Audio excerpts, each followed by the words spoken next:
Hi, I'm Dave Cyderbaby. This is Rock Radio UK, and today I'm speaking to Rich Ragany. Hello, sir.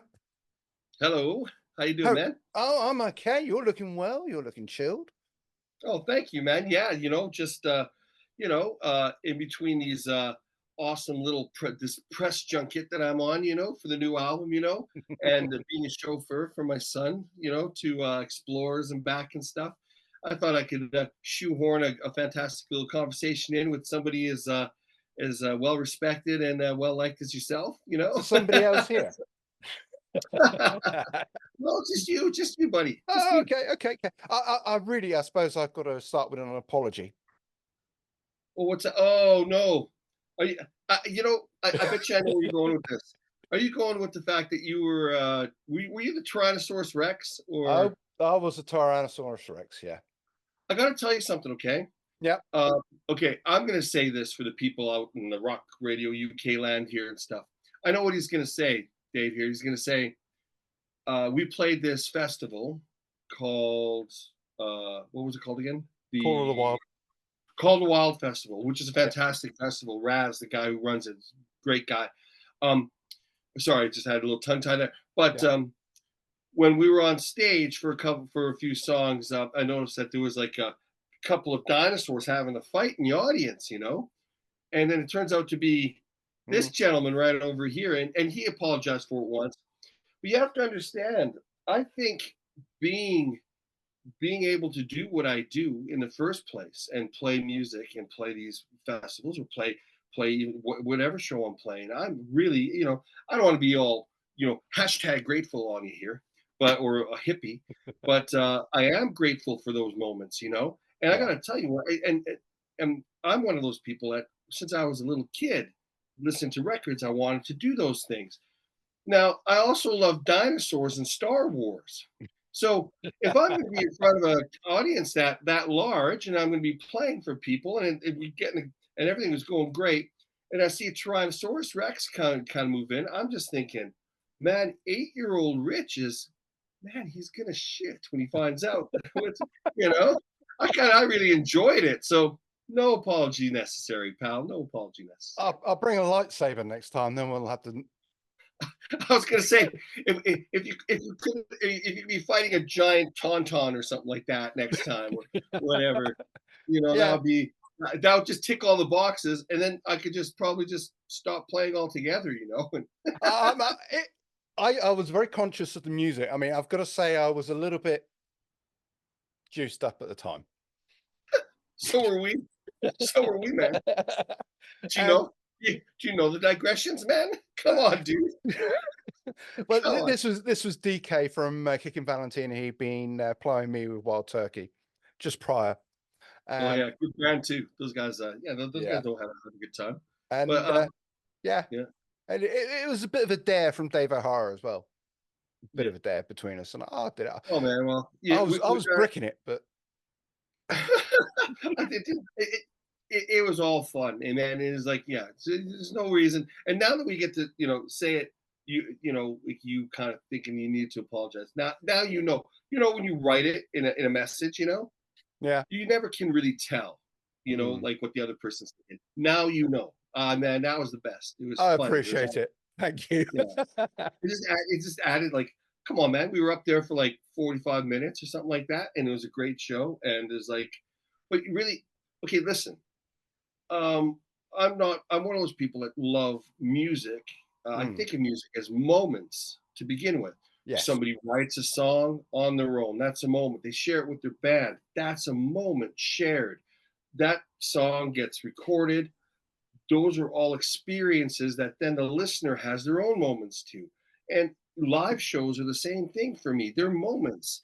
And like, I mean, I don't want to sound funny, but imagine if every show was like, if there were no, listen, dude, if there were no dinosaurs at shows, or if there was, no big, huge mess up, or something funny, you want those things to happen. It's the color and the kaleidoscope of like memory keeps those things alive, right? So Mm. you don't want it to be all like, well, I want everybody to pay attention when I'm singing. I want everybody to listen to Gap solo or whatever it is, and then and applaud accordingly. It's like, oh my god, how boring would that be? I mean, I've been doing this since I was 17 years old, and I'm none of your business years old now. So the things I end up remembering is moments like that anyhow.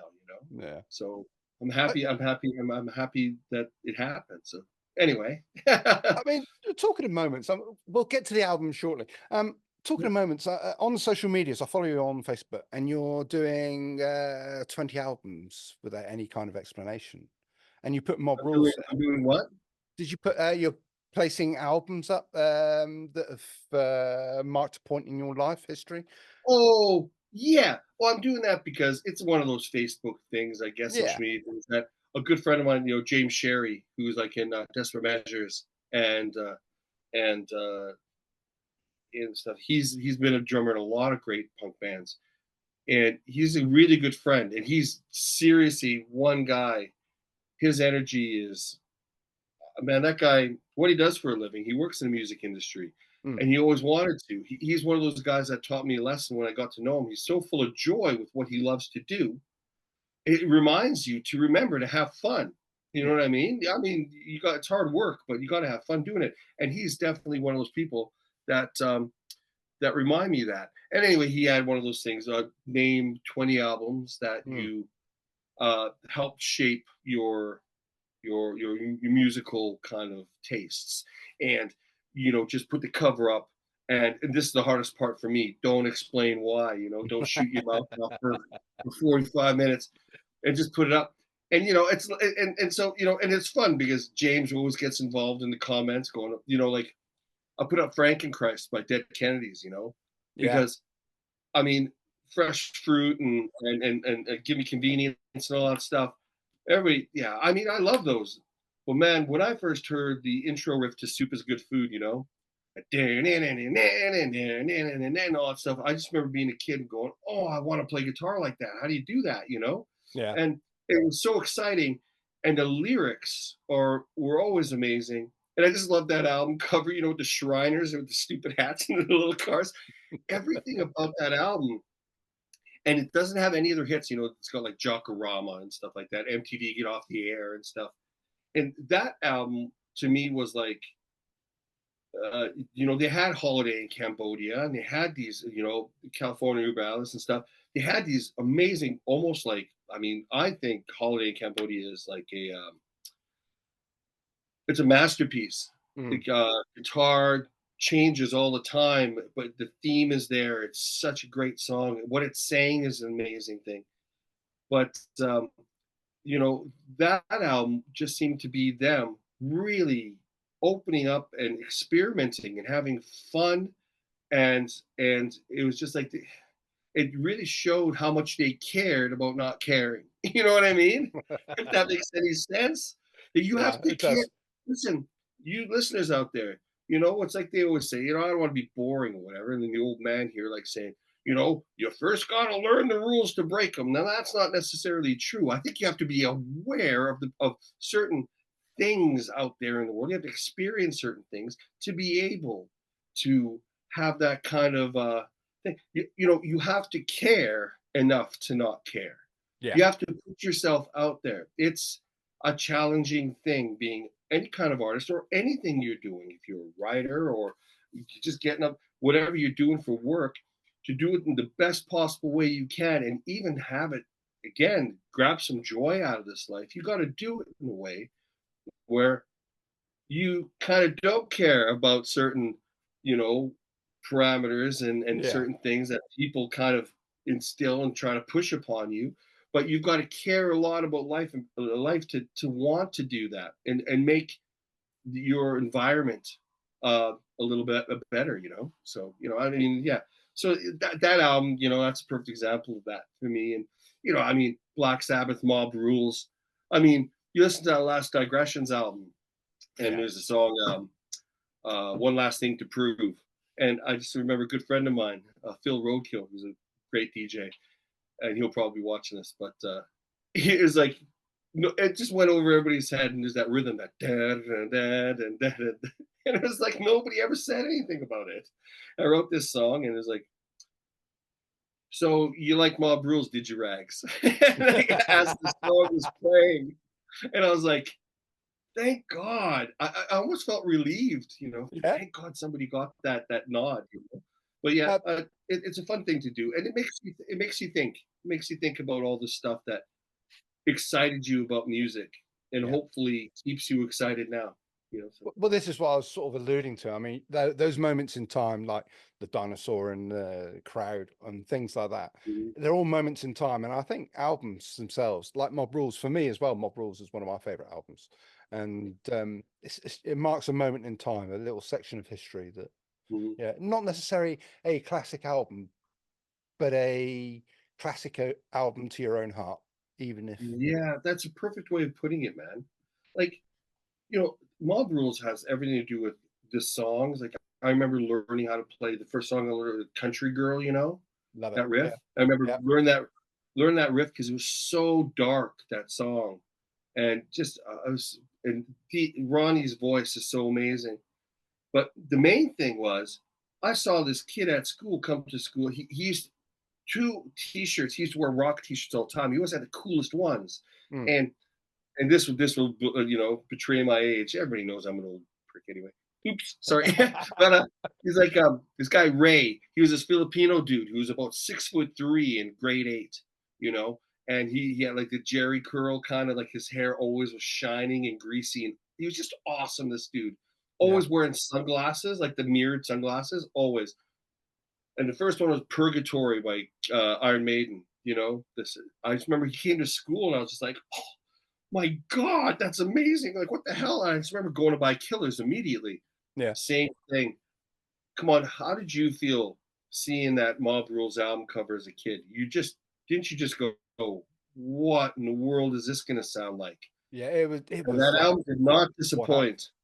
I even though I love Heaven and Hell, Mob Rules is Yeah. probably still the better of the two albums, should we say? Yeah, a lot of people will argue with you and me on this. Everybody always says Heaven and Hell is the best one.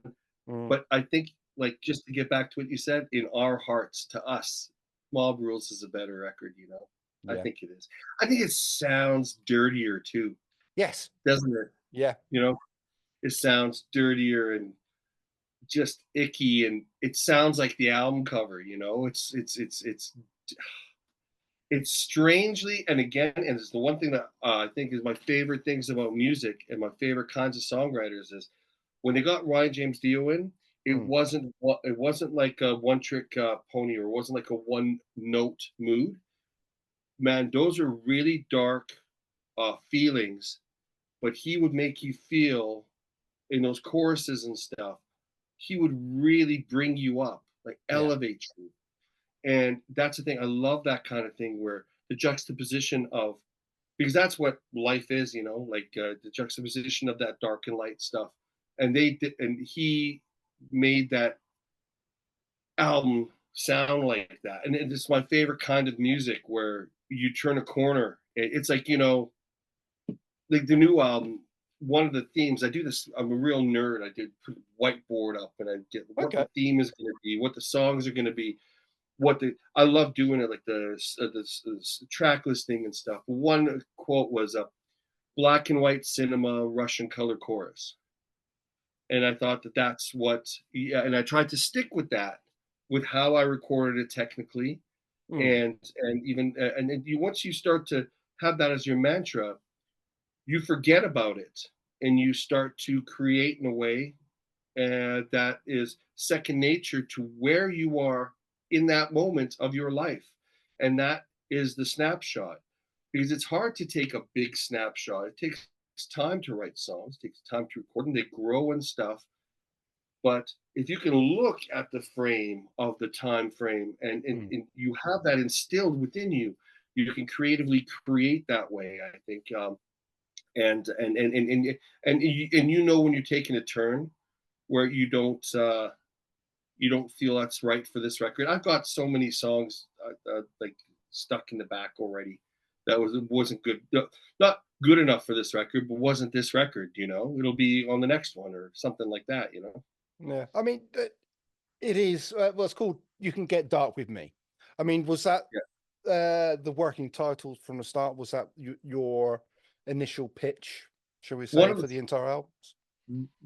I wrote a couple of the songs, "Empty and Free" and "Pleasant Fiction," and this goes hand in hand. Actually, I'm one of my really good friends, Scott Sorry, you know, from Wild Hearts, and he was in Brides of Destruction and Amen, stuff like that. Yeah.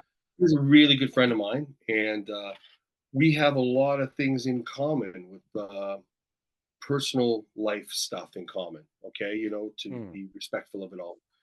So it's always nice to have that person there to talk when you have a challenge at a certain time, or even when you have your small victory. Yeah. We're always kind of going back and forth. And one night I was feeling pretty down, and I was feeling pretty, you know, and I let it all out. He's, like he's done for me to me as well. And and then I just, oh, I'm sorry, man. Sorry to get all dark on you. And he just went, oh, listen, man. You can always get dark with me. And I was like, very typically, like everybody knows, I like to take song titles and lyrics from everyday conversation because I happen to think that some of the people I love are quite brilliant, Yeah. and a lot of times they and it's part of our shared experience. Nobody's ever all by themselves in this world. Like even if you feel lonely, Mm. you can still look and see there's other people within that kind of realm here. And I also love doing that because it means more to me if it comes from a conversation I had. Some of the best lyrics I had, like from, like digression stuff, 4 a.m. conversations.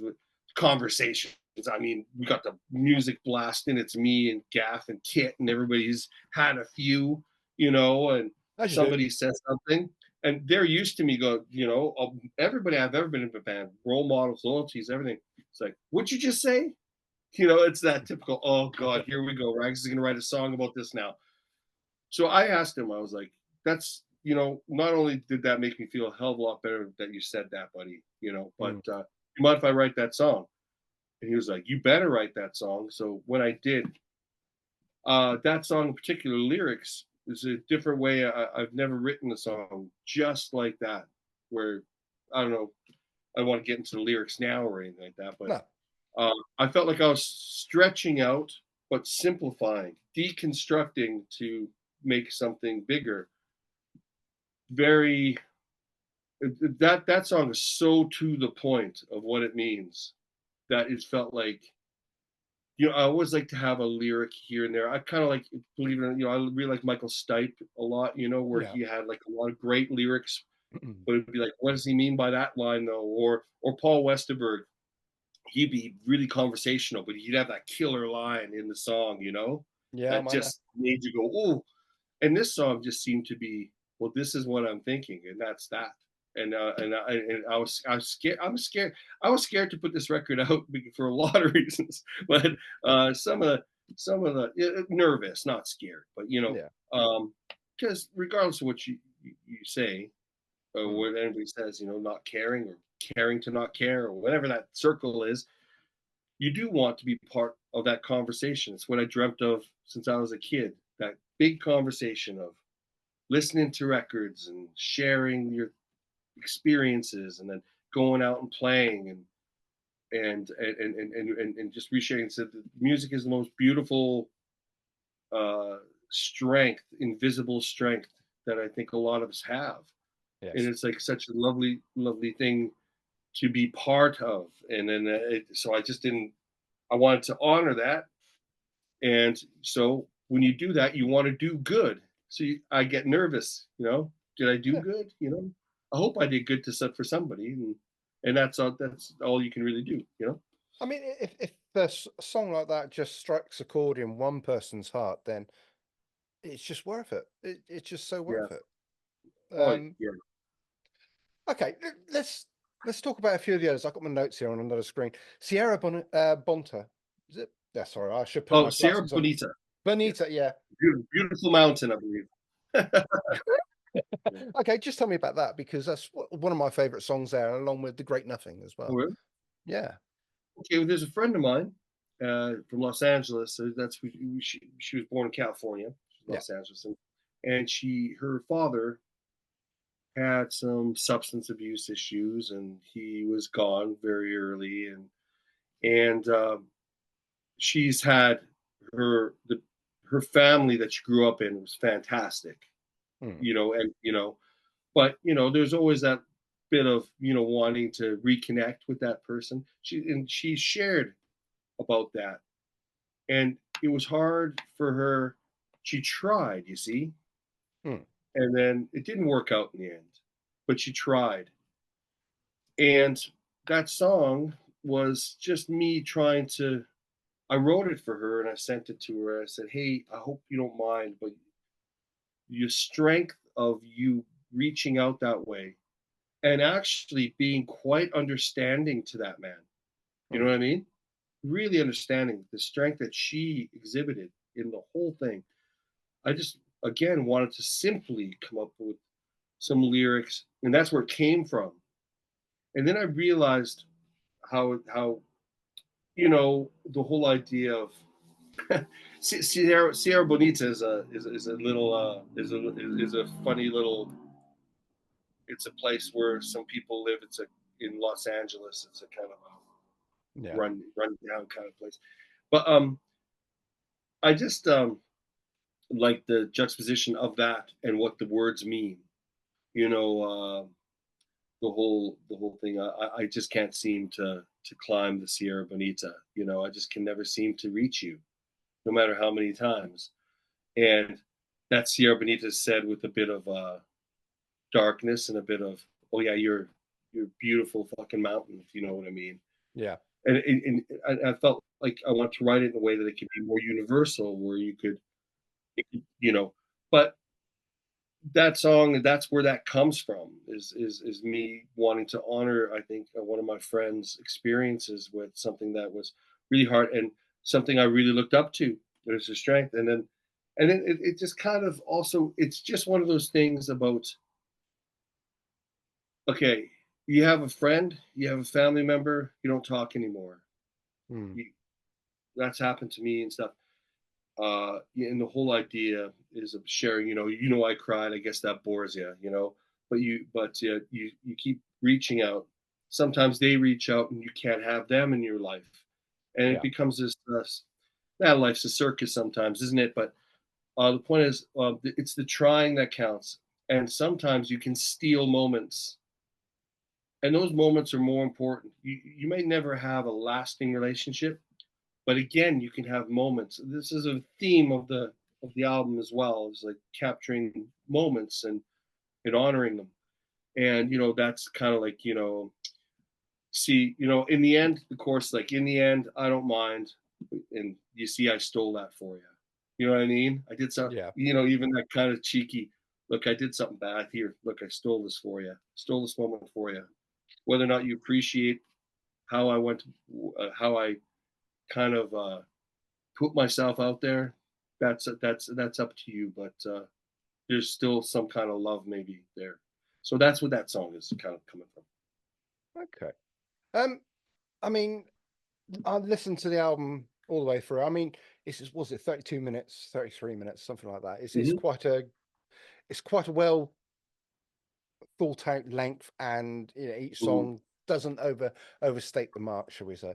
And each one hits home in its own little different way, Hmm. which I find really good because there's no filler there at all. It's just it's something there from the I heart. recorded 13.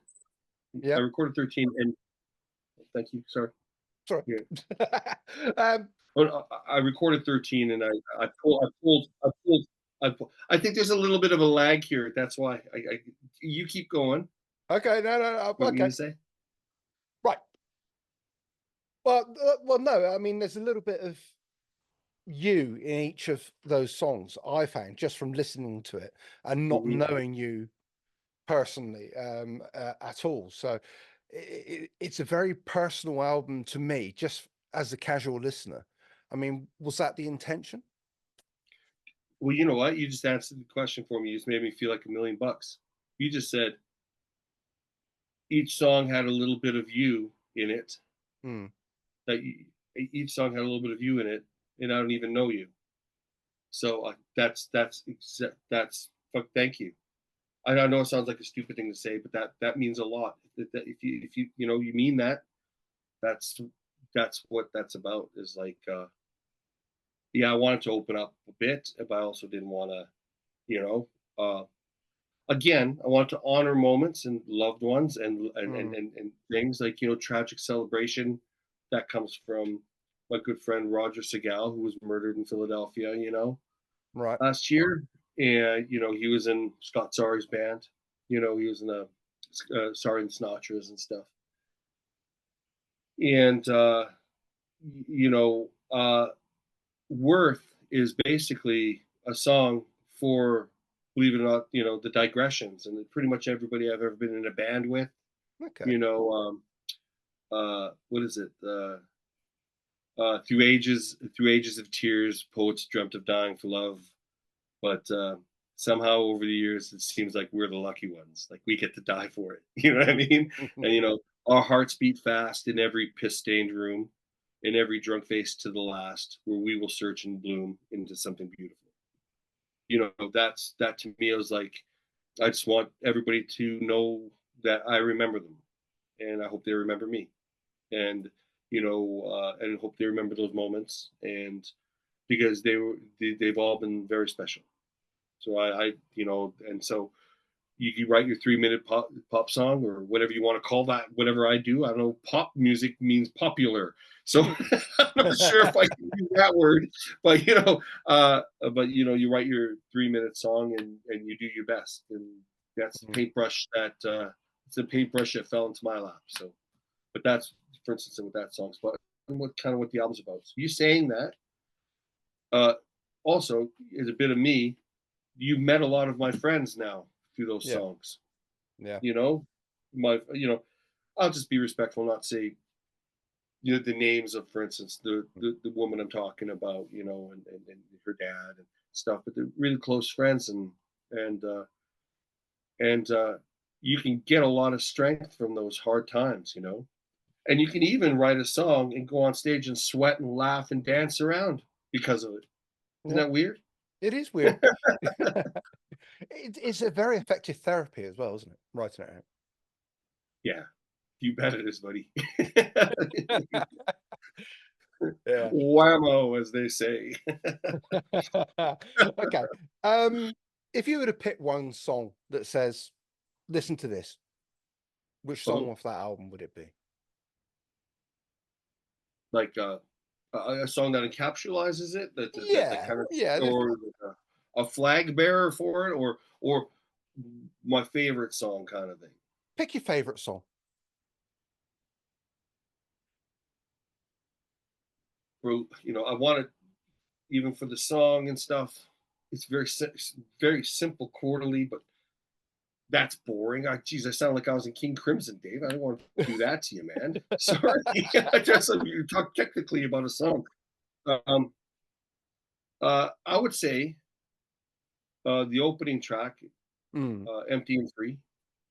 Uh, that song is about feeling for it's about trauma and right. living with it, and the and personally how in my life I lived with it, and it was difficult to get through. In I was in this band Red Autumn Fall in Canada, Mm, and everybody was all grunge bands and stuff. We ended up playing hockey arenas and touring the Oasis and nonsense like that, and we were not supposed to get anywhere. But the whole time I struggled and I couldn't enjoy any of it. okay. But I had to not enjoy any of it because I had to realize that well, I'm not saying I didn't enjoy any of it. I didn't enjoy it as much as I should have. You know what I mean? Yeah. Yeah. Because I love those people too. They're still friends. I guess not to go on, but that song is about that, and it's also about the feelings or lyrics are taken from I moved from Calgary to Toronto. I didn't know anybody in Toronto except my band members. It's a big old city. Then Mm. moved to New York with one other guy, Belvy Klein, who used to be in Wow. 7 Seconds and Degeneration, Mm. and then started a band there. Every time I moved, something great happened. I started that band, Madison Strays. We ended up Arlene's Grocery, doing like every Thursday stuff. And next thing you know, Zane Lowe from England hears us and wants to bring us over. And we were playing great shows. Like we were a really well known band, and it was like I didn't know anybody, and I was scared to death. And in London too, I came here because my wife came. I met her on tour. Yeah. It's Zane Lowe brought us over, uh, and then she lived with me in Brooklyn. And I moved to London. I had to start all over again. And then they joined the loyalties and the role models. I guess the whole point was I don't feel like I belonged Right. anywhere.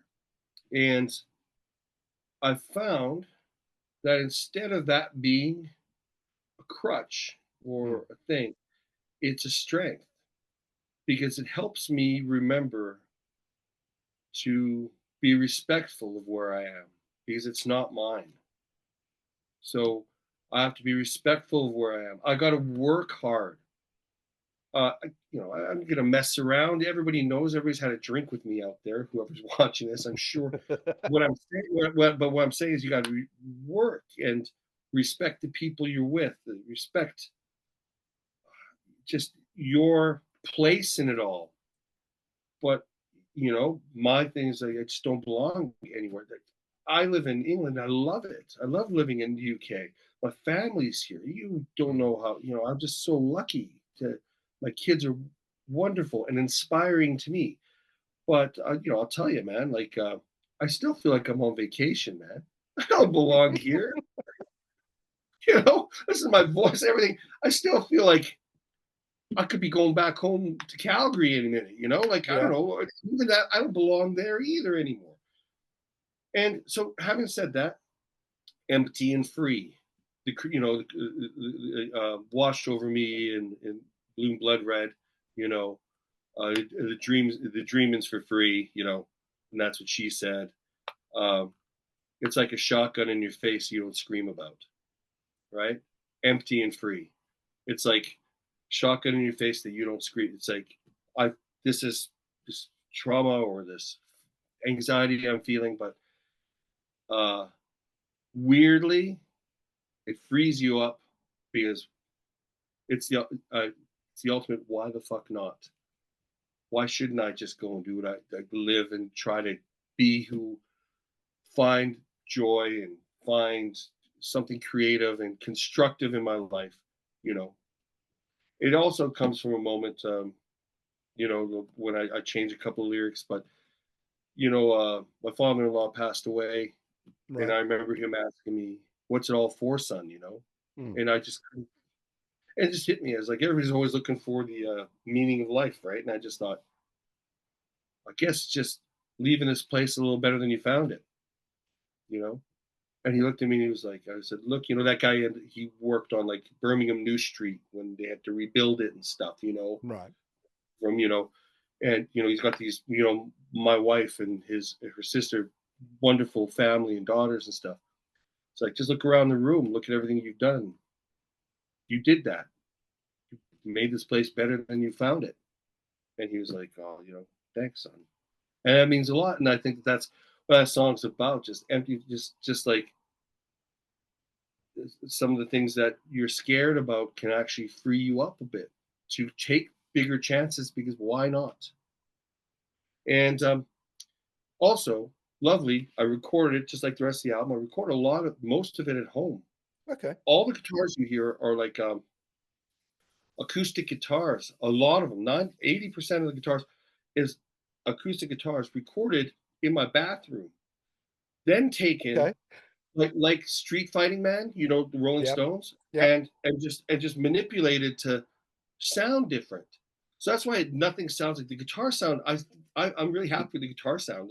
For instance, like it doesn't sound like a Telecaster or a Les Paul. It's actually a hummingbird recorded through a Yeah. little microphone. Wow. And so, but having said that, I went back to Canada to visit Calgary, Hmm. visit my mom back in the old house in Forest Lawn where I grew up.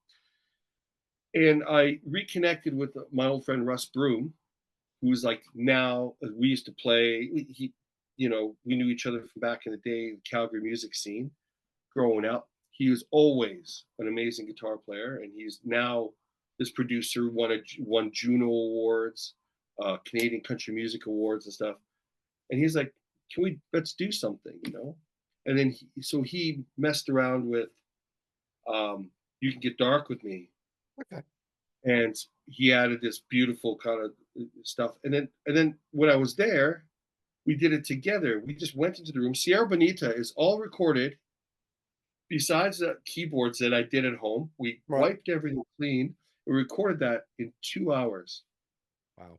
No lie, Brilliant. everything. Absolutely brilliant. And Um, so it's empty and free. Some of those guitar parts, that's Russ playing some of those beautiful soaring guitar parts. And I just sat there and we had a we had a great time. We went out and had some champagne. And it sounds stupid. It just felt like we reconnected this old friend that reminded me again, he reminds me of why you want to do things. He always reminds me that, he told me he was proud of me. And I know it sounds stupid, but every now and then it's nice to hear somebody you love say that back, especially somebody that talented. So it just kind of brought it all back home. So that song, Empty and Free, it started off with all those feelings talking about that, and it ended off its journey as becoming a song and recording back in my hometown of Calgary with somebody who was there when I initially felt that way. And I just thought, this is such an amazing. So that song to me is a real totem. Like that's yeah, and I just love that song. It's just a cool song, isn't it? It feels real. Absolutely. Rich, I'm going to have to It's stop you got a there great because line. we are running out of time. I've got a minute left. Um, when Oh, does the okay. album come out? June 14th, and Okay. I'll be playing Huddersfield at the Parish Yeah. that night with Brilliant. Polly Fluid and Daniel Lucas, Boss King, and then next night in Black Cart in London, and then 15th. But yeah, it's out on the 14th. That's when that's when Rich, everybody pre-orders it or whatever. That's the official date. Rich, we're going to get cut off, but thank you so much for chatting to me. I will see you very soon. I'll hopefully make a gig and I'll come up and shake your hand. Yeah, please come on. Let's hang out. We got to hang out sometime soon, buddy. Okay. Really nice. Thank you so much. I'm really grateful for you to be asking to talk to me, man. It means a lot to me. It really does. No, So it's absolutely my pleasure. It has been my pleasure indeed. Rich, thanks, man. thank you very much. Okay, take care, pal.